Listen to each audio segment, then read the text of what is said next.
Patronažą suteikia Lietuvos nacionalinė UNESCO komisija.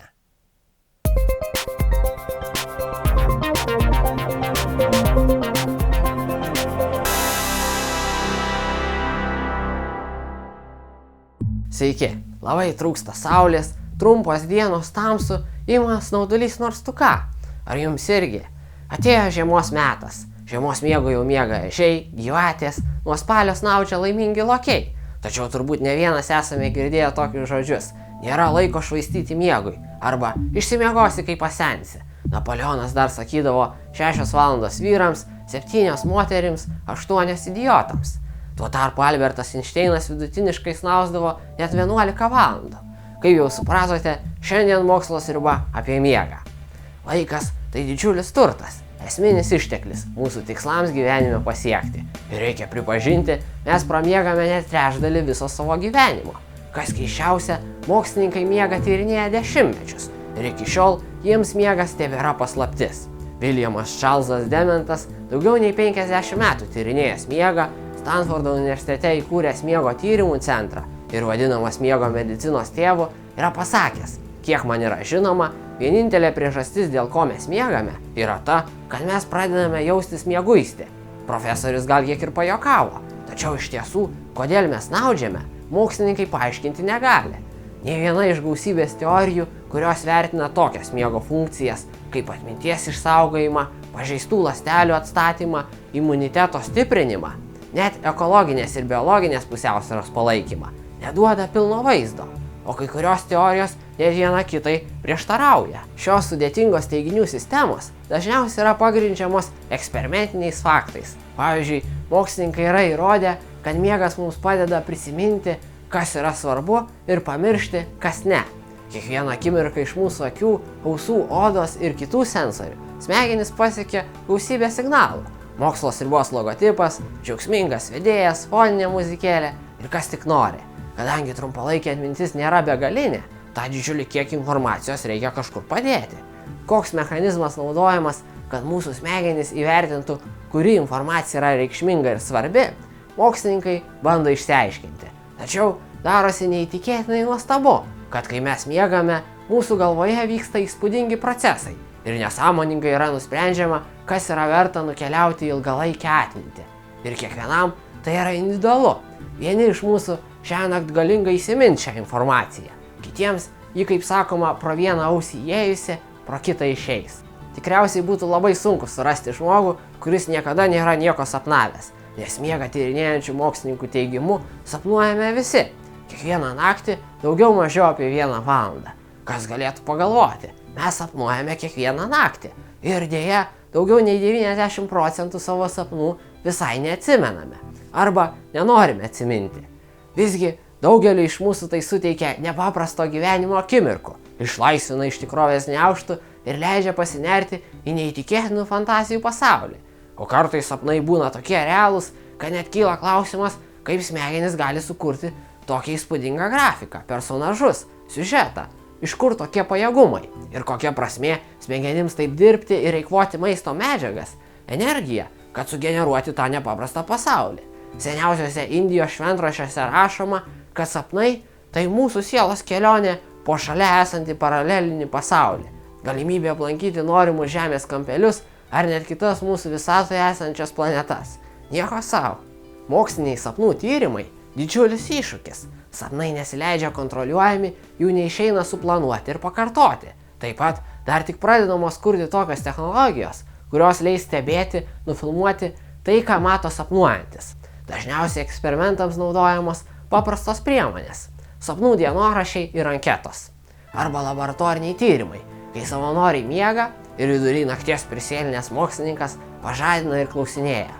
Pavyzdžiui, Petras sako, skridau virš debesies. Ir iš visos surinktos medžiagos reikia suformuluoti mokslinės tezės. Tikrai slidus reikalas.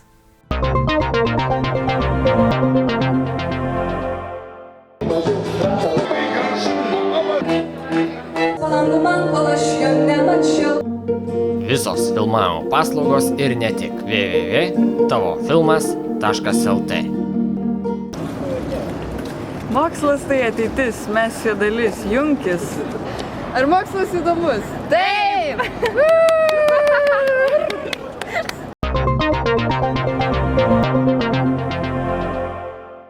Sigmundas Freudas, psichoanalizės pradininkas. Jo teorijos net peržengė medicinos mokslo ribas. Bendraudamas su pacientais, garsusis mokslininkas pastebėjo, kad daugelis skundžiasi seksualinėmis problemomis. Gerokai susidomėjęs, jis ėmė analizuoti tyriamųjų sapnus ir padarė išvadą, kad sapnai ne tik atspindi miegančio troškimus, bet dar juos ir savotiškai patenkina. Esą sapnai išpildo visus mūsų troškimus ir juose jis įžvelgė daug seksualinių simbolių. Sapnai tai karališkas kelias į pasąmonę, buvo įsitikinęs jis. Kiti tyrėjai kategoriškai su tuo nesutinka. Žmogus sapnuoja tik tam, kad pamirštų nereikalingus dalykus ir kad būtų pamirštas pats sapnas. Sapnų analizė yra bevertė, todėl pabudus geriausia to jau pat pamiršti viską, kas buvo susapnuota, įsitikinę kai kurie mokslininkai. Jų manymu, sapnas tai nervų sistemos mechanizmas, kurio paskirtis išvalyti smegenis nuo bereikalingos informacijos. Kita įdomi teorija teigia, kad sapnai tai treniruočių salės mūsų smegenims. Kai mes įsivaizduojame, mūsų smegenys aktyvuoja regos zoną. Jei įsivaizduojame, kad einame šaligatviu, tai tas vaizdinys sužadina tuos pačius smegenų centrus, kaip ir tikras judesių atlikimas. Miego metu, simuliuojant įvairius siužetus, smegenys gali repetuoti, tobulinti, optimizuoti savo reakcijas į aplinką. Pavyzdžiui, profesionalūs sportininkai naudoja specialias vaizduotės technikas, kurios padeda ištobulinti kūno judesius. Ar teko girdėti apie tokį dalyką kaip sąmoningas sapnavimas? Sapno metu staiga susivokiame, pala, ar čia kartais nesapnas, ir tampame sąmoningu visos tos didingos iliuzijos aktoriumi ir režisieriu. Freudas tikrai teisus, tokiame sapne mes galime įgyveninti visus savo troškimus. Sąmoningas sapnavimas yra moksliškai ištyrinėtas ir jo egzistavimas yra pripažintas visame pasaulyje. Įrodžius, kad akių judėjimas sapne atitinka fizinio akių judėjimą, mokslininkai sumanė iš anksto susitarti dėl akių judesių ir juos atlikti sapnavimo metu. Tokiu būdu buvo gudriai susieti tikrasis ir sapnų pasauliai ir sėkmingai patvirtintas reiškinio egzistavimas. Tai įvyko daugiau nei prieš 30 metų. Tikriausiai teko girdėti ir apie paslaptingą miego paralyžių. Mokslininkai tam turi aiškų paaiškinimą. Miego paralyžius reikalingas tam, kad nepradėtume fiziškai lovoje judėti tai, ką išdarinėjame savo sapne. Sutrikus šiai apsauginiai funkcijai, pradedame nesąmoningai vaikščioti ir kažką kalbėti per miegus. Mokslininkams atlikus tyrimą, paaiškėjo, kad vaikščiojančių per miegą Amerikoje esama net 8 milijonai piliečių. Populiarėjant sąmoningam sapnavimui, jau yra sukurtos elektroninės miego kaukės, kurios identifikuoja sapno pradžią ir šviesos arba garso signalais bando pažadinti miegančiojo sąmoningumą. Šios kaukės tikrai negarantuoja 100% sėkmės, tačiau pabandyti būtų įdomu. Didžiosios Britanijos mokslininkai baiminasi, kad miego stoka gali pakirsti vakarų visuomenės galimybės pakilti į aukštesnį socialinį ir technologijų lygį, sužlugdyti visą ekonomiką. Jie turbūt juokauja. Deja, turime pripažinti nemalonę tiesą. Greitas gyvenimo tempas, viršvalandžiai darbe, naktinis gyvenimas, besaikės pramogos prie ekranų, energetiniai gėrimai, net migdomieji vaistai ilgainiui lemia miego sutrikimus. Dėl miego stygiaus mes priaugame svorio, tampame irzlus ir depresuojame. Taip pat mokslininkai yra įrodę, kad nuolat trūkstant miego neįmanoma už tai atsigriebti per poilsinį savaitgalį. Yra pažeidžiami smegenų mechanizmai, kurie mums leidžia būti smalsiems, išradingiems ir geros nuotaikos. Pasaulio rekordas be miego net 453 valandos, beveik 19 parų. Tačiau tai yra labai pavojinga gyvybei. Žiurkės, kurioms neleidžiama miegoti, miršta po 2 savaičių, žymiai greičiau nei nuo bado. Mums miego reikia taip stipriai, kad ilgą laiko jo negavusios mūsų smegenys pradeda gudrauti. Žmogus to nejusdamas pradeda patirti kelias sekundės trunkančius miego epizodus, vadinamąjį mikromiegą. Būtent mikromiegas dažnai yra atsakingas už greitkeliuose įvykstančias avarijas. Darbas naktinėje pamainoje irgi peilis mūsų sveikatai. Medikai pastebi, kad naktimis dirbantieji žymiai dažniau serga pavojingomis širdies ligomis, taip pat vėžiu, diabetu ir nutukimu. Vargšai taksistai, policininkai ir patys medikai, kurie turi budėti naktį. O kiek maždaug reikia miegoti, kad būtum sveikas? Naujausiais tyrimų duomenimis vidutiniškai žmogui reikia 7 valandų. Anksčiau buvo manoma, kad 8. Įdomu tai, kad dar svarbiau yra, kelintą valandą mes einame gulti ir kada keliamės. Ir ar tai yra režimas, ar kiekvieną kartą kaip gaunasi.